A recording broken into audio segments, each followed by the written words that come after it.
നമസ്കാരം. എല്ലാവർക്കും പുതിയൊരു വീഡിയോയിലേക്ക് സ്വാഗതം. നമുക്കറിയാം, ഇപ്പോൾ എന്തായാലും പശ്ചിമേഷ്യൻ യുദ്ധം അവസാനിക്കാൻ പോകുന്ന ഒരു ഘട്ടത്തിലാണെന്ന്. പശ്ചിമേഷ്യൻ യുദ്ധം തുടങ്ങുന്നതുവരെ തുറന്നു കിടന്നിരുന്ന ഹോർമൂസ് കടലിടുക്ക് വീണ്ടും തുറപ്പിച്ചും യുദ്ധത്തിൽ ഇറാന് സംഭവിച്ച നഷ്ടങ്ങൾക്ക് നഷ്ടപരിഹാരം നൽകിയും ഇറാന് നേരെയുണ്ടായിരുന്ന നാവിക ഉപരോധം നീക്കിയും ഇറാന് എണ്ണ വിൽക്കാനുള്ള സ്വാതന്ത്ര്യം അനുവദിച്ചും തങ്ങളുടെ പക്കലുള്ള ഇറാൻ സമ്പത്ത് തിരിച്ചു നൽകിയും ലബനാനിൽ ഇറാൻ അനുകൂല ഹിസ്ബുള്ളയ്ക്ക് നേരെയുള്ള ഇസ്രായേൽ യുദ്ധം നിർത്തിക്കാം എന്നും ഉറപ്പ് നൽകിക്കൊണ്ട് ഇറാനുമായുള്ള യുദ്ധം അവസാനിപ്പിക്കാൻ, അല്ലെങ്കിൽ യുദ്ധം വിജയിച്ചതായി ട്രംപ് പ്രഖ്യാപിച്ചിരിക്കുന്നു. ഈ പ്രസ്താവനയുടെയൊക്കെ സത്യാവസ്ഥ എന്താണെന്ന് നമുക്കൊന്ന് നോക്കണ്ടേ? തീർച്ചയായും നോക്കണം. ഇപ്പോൾ യുഎസും ഇറാനും ധാരണാപത്രത്തിൽ ഒപ്പുവെച്ചു. കരാർ വെള്ളിയാഴ്ച. പശ്ചിമേഷ്യയിലെ സംഘർഷം അവസാനിപ്പിക്കാനായി US president Donald Trump, vice president JD Vance, Iran parliament speaker Mohammad Bagher ബാലിക്കാഫ് എന്നിവർ ഡിജിറ്റലായി ധാരണാപത്രത്തിൽ ഒപ്പുവെച്ചതായി റിപ്പോർട്ടുകളുണ്ട്. വെള്ളിയാഴ്ച ജനീവയിൽ വെച്ച് ഔദ്യോഗികമായി കരാറിൽ ഒപ്പുവെക്കും. അതിനുശേഷമായിരിക്കും കരാർ നിലവിൽ വരിക. അതേസമയം ഇറാൻ US കരാർ ധാരണയിലായെങ്കിലും ഇസ്രായേലിന്റെ പോരാട്ടം ഇപ്പോഴും തുടരുകയാണെന്ന് ഇസ്രായേൽ പ്രധാനമന്ത്രി ബെഞ്ചമിൻ നെതന്യാഹു പ്രഖ്യാപിക്കുന്നു, അല്ലെങ്കിൽ അദ്ദേഹം പ്രസ്താവിക്കുന്നു. എന്തായാലും യുഎസും ഇറാനും തമ്മിലുള്ള സമാധാന കരാറിന്റെ 14 വ്യവസ്ഥകൾ ഇറാനിയൻ മെഹർ ന്യൂസ് ഏജൻസി പ്രസിദ്ധീകരിച്ചു. അതെന്താണെന്ന് നോക്കിയാൽ, ഇറാന്റെ മരവിപ്പിച്ച ഫണ്ടുകളിൽ നിന്ന് $12 ബില്യൺ ചർച്ചകൾ ആരംഭിക്കുന്നതിന് മുമ്പ് ഇറാന് നൽകും. 60 ദിവസത്തെ അന്തിമ ചർച്ചാവേളയിൽ ബാക്കി $12 ബില്യൺ കൂടി നൽകും. അതാണ് പ്രധാനപ്പെട്ടത്. തീർന്നില്ല.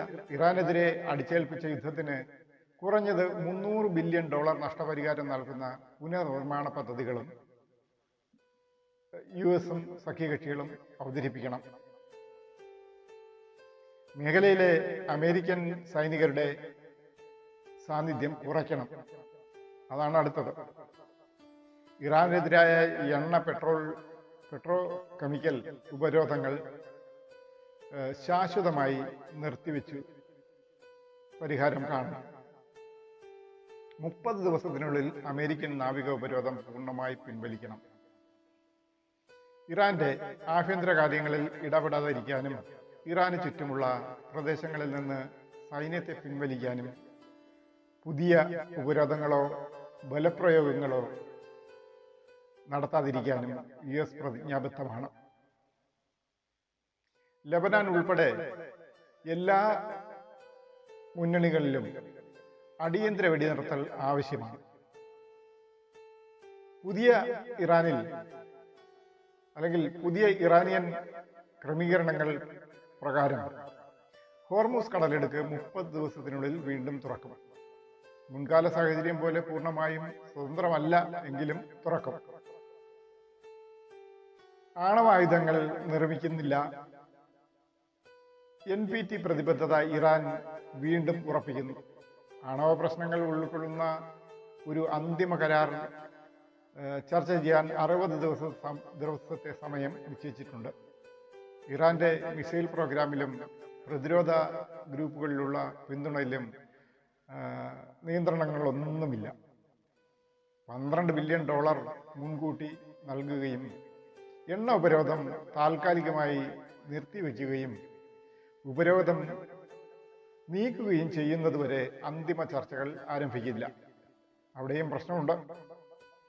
UN സുരക്ഷാ കൗൺസിൽ പ്രമേയം അംഗീകരിച്ച അന്തിമ കരാറിനൊപ്പം പ്രസ്തുത കരാർ നടപ്പിലാക്കാൻ മേൽനോട്ടം വഹിക്കുന്നതിന് ഒരു സംവിധാനം ഉണ്ടായിരിക്കും. ഹമാസ്, ഹൂതികൾ, ഹിസ്ബുള്ള എന്നിവർക്കെതിരായ ഏതൊരു ഇസ്രായേലി ആക്രമണത്തിനും ഇറാന് പ്രതികാരം ചെയ്യാൻ പൂർണ്ണ അവകാശമുണ്ടായിരിക്കും.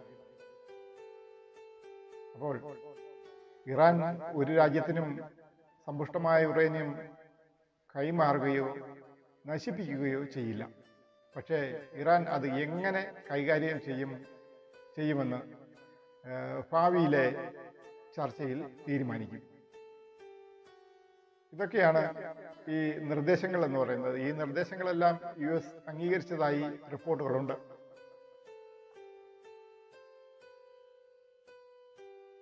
അതിനുശേഷമാണ് ഇറാനും US തമ്മിലുള്ള ഒരു കരാർ നിലവിൽ വരിക എന്ന് രണ്ടു രാജ്യങ്ങളും തമ്മിൽ സമ്മതിച്ചിട്ടുണ്ട്. എന്തായാലും ഈ ഒരു വേളയിൽ ഹോർമൂസ് കടലിടുക്ക് ഏറ്റവും അടുത്ത കാലഘട്ടത്തിൽ തന്നെ, അടുത്ത സാഹചര്യത്തിൽ തന്നെ തുറന്നു കൊടുക്കുക, ജനങ്ങൾക്ക് അല്ലെങ്കിൽ രാഷ്ട്രങ്ങൾക്ക് വേണ്ടി തുറന്നു കൊടുക്കുക എന്നത് ഒരു അത്യാവശ്യ കാര്യം തന്നെയാണ്.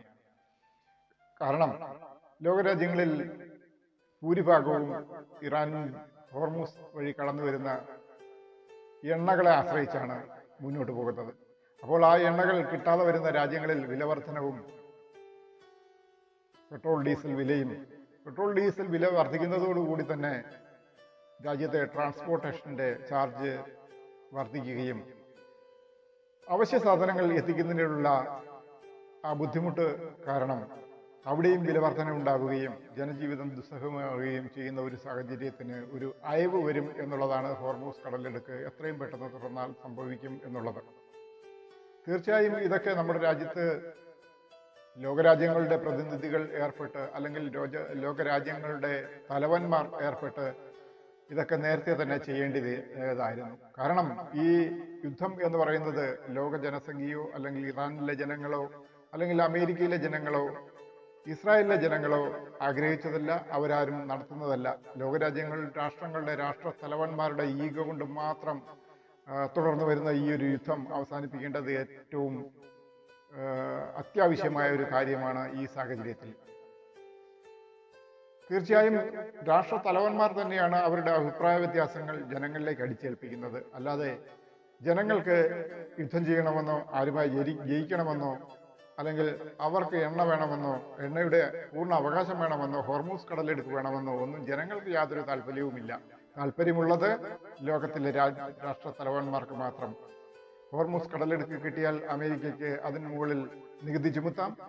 അതുവഴി കടന്നു പോകുന്ന കപ്പലുകളുടെ മുകളിൽ നികുതി ചുമത്താം. അതുവഴി അവർക്ക് വൻ വരുമാനം ലക്ഷ്യമിടുകയാണ് US അതിലൂടെ ചെയ്യുന്നത്. എന്നാൽ ഇപ്പോഴത്തെ സാഹചര്യത്തിൽ ഇത് നടക്കില്ല എന്നാണ് ഇറാൻ ആവശ്യപ്പെടുന്നത്. ഇറാന്റെ ആവശ്യം അംഗീകരിച്ചു കൊടുത്താൽ ട്രംപിന് നാണക്കേട് ഉണ്ടാകും എന്നുള്ള ഒരു രീതിയിലായിരുന്നു ഇത്രയും നാൾ ജനങ്ങളെ ബുദ്ധിമുട്ടിച്ചുകൊണ്ടിരുന്നത്. അതായത് നമ്മൾ ഉൾപ്പെടെയുള്ള ജനങ്ങൾ ബുദ്ധിമുട്ടിക്കൊണ്ടിരുന്നത്.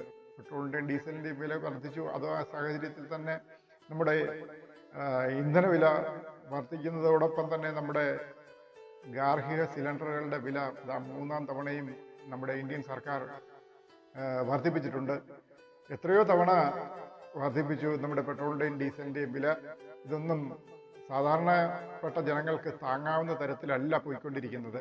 വിപണിയിലെ വിലക്കയറ്റം എന്ന് പറയുന്നത് പോലും സാധാരണ ജനങ്ങൾക്ക് താങ്ങാൻ കഴിയുന്നതല്ല. തീർച്ചയായും ഈ ഒരു സമാധാന കരാർ നിലവിൽ വരേണ്ടത് പൊതുജനങ്ങൾക്കും ലോകരാഷ്ട്രങ്ങൾക്ക് തന്നെ ഒരു അത്യാവശ്യമാണ്.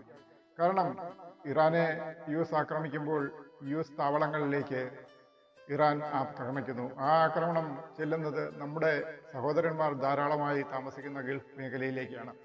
അവിടെ നിന്നാണ് നമ്മുടെ വീടുകളിലേക്കും നമ്മുടെ അടുക്കള പുകയുന്നതിലേക്കുമുള്ള പണം അവിടെ നിന്നാണ് എത്തുന്നത്. കാരണം ഒരു വീട്ടിലെ ഒരു അംഗമെങ്കിലും ഇപ്പോഴത്തെ സാഹചര്യത്തിൽ വിദേശ നാടുകളിലുണ്ട്. അവർക്കൊക്കെ അവിടെ സമാധാനമായി കഴിയേണ്ടതുണ്ട്. ആ സാഹചര്യത്തിലാണ് ഗൾഫ് യുദ്ധം തുടങ്ങിയത്.